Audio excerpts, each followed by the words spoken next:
دوستانو موږ به نن تاسو ته یو مختصر درود ذکر کوو. داسې درود دی چې په هغې سره انسان الله جل شانه د انسان جمله مشکلات او پریشانی حل کوي.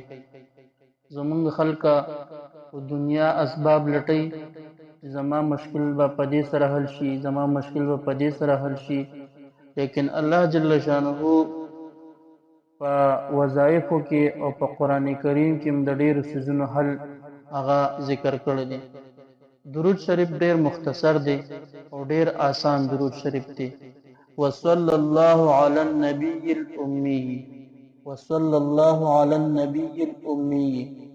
کم انسان چې دا درود شریف په ورځ کې یعنی په 24 غنټو کې زر کرته وي، شپه ورځ کې، نو الله جل شانه به د دې انسان جمله مشکلات دا ختمي او الله جل شانه به د دې انسان په رزق کې برکات اچي.